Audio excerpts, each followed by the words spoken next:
Well, good morning again, and thank you so much for the invitation to be here with you at your beautiful church this lovely morning, and to be here on the day of a baptism. What more appropriate day could there possibly be? So thank you for giving me this little bit of time. I just want to take a few minutes to describe a little bit about my experience.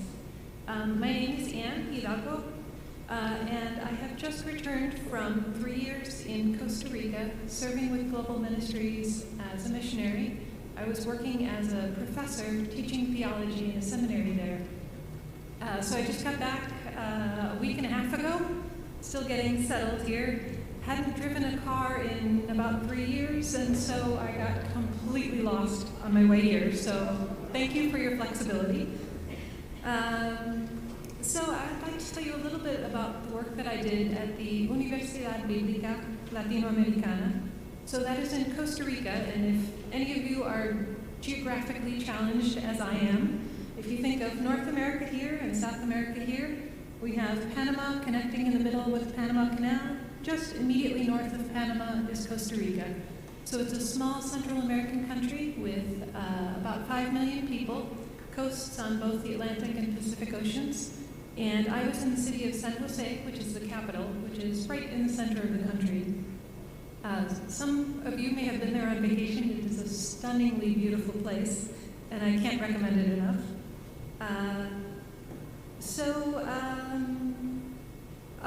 First of all, I guess I should start by thanking all of you for the contributions that you've made that allowed me to serve as a missionary. And maybe you're thinking that you hadn't individually contributed to Global Ministries. Well, you have as part of your contributions to the church. Part of the apportionments that you are giving on a regular basis are going to fund the projects of Global Ministries, which includes the missionaries. And I had my dream job thanks to you, so I am very, very grateful. A little bit about me. I'm originally from Cleveland, Ohio.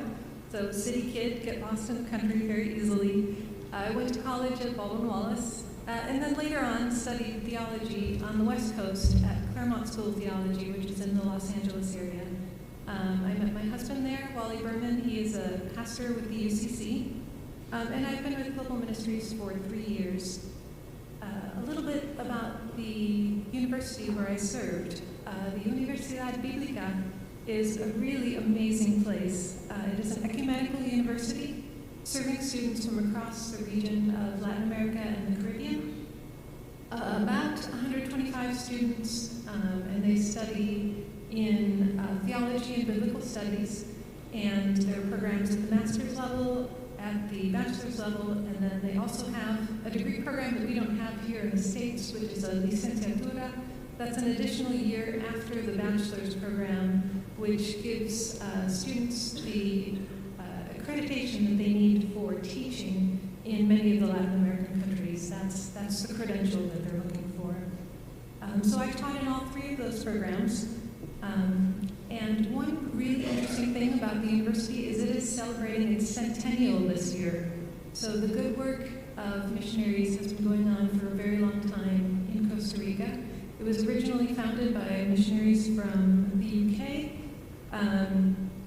in 1922, and the first classes that were held were actually classes for women. It was a Bible school for women started by Susanna Strachan in 1922, and in 1923 the Latin American Biblical Institute formally started its degree programs, and in that case those courses were for men. In about the 40s, they changed their name to the Latin American Biblical Seminary, and in the 90s became the university, which allowed them under Costa Rican accreditation to offer the master's degree programs. The diversity of students is amazing. As I said, they come from all over the region. In 3 years, I've taught students from 16 different countries. And since I arrived in 2020, during the pandemic, everything was online. On a single Zoom screen, I had people calling in from 8, 10 different countries in a single class. It was really, really amazing.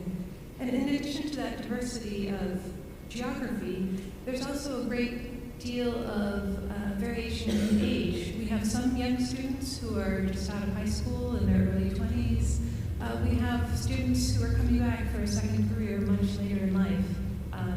There were students in their 50s and 60s studying because it was their passion and what they were really, really excited about. And in some cases, they were directly seeking ordination with their communities. As I said, it's an ecumenical institution, so it was a number of different traditions that they were studying and pursuing. In other cases, they were interested in teaching, in others, nonprofit work, and some of them already had careers, but just were really curious about their faith and wanted to learn more.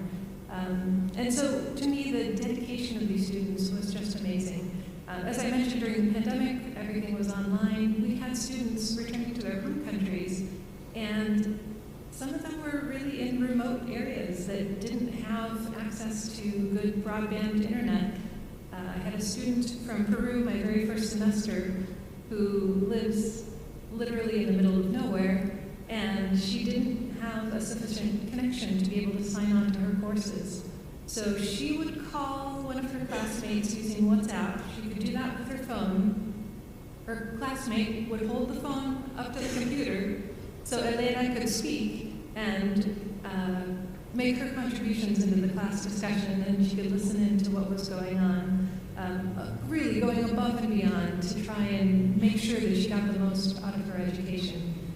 So she's very representative of this group of students who are so dedicated and so interested in learning more to be able to pursue opportunities of service in their communities, in their churches directly, with other kinds of groups, and through their professions. All of those things are part of the work that they are doing.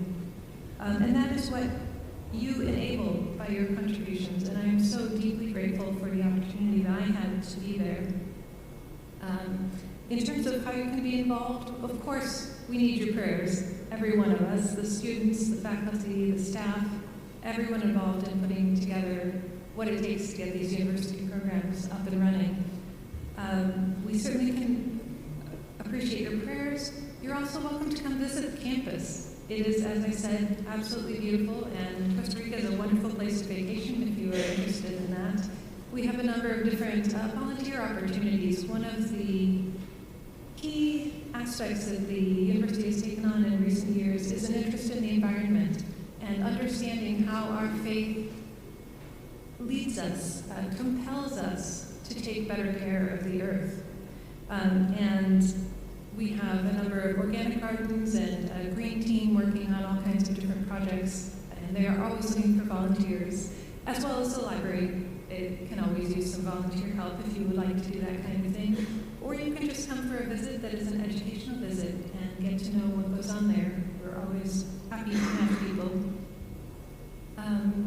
In terms of funding, you may already know this. I may be telling you things you're familiar with. When you contribute to the advance, 100% of the donations that you make are going to fund the projects that are run by Global Ministries, including the Missionaries, including UMCOR, including all of the good work that is going on. So you can be confident that when you are using that system, that the money that you are giving is actually making a difference in the world.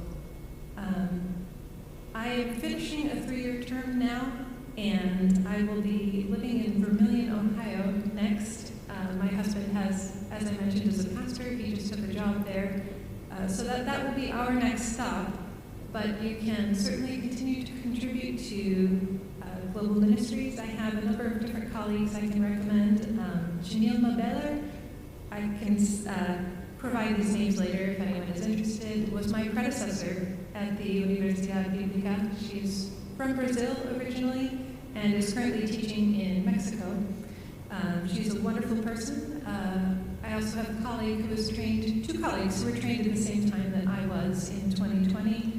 Bruna Farat, who is also working in Costa Rica in congregational development out on the Atlantic coast, and Natalia Manzea, who is in Sierra Leone, teaching there at a university, working specifically with human rights issues.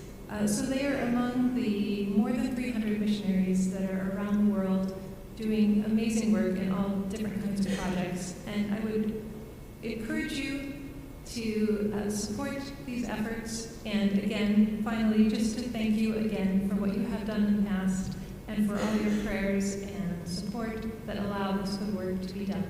Thank you very much.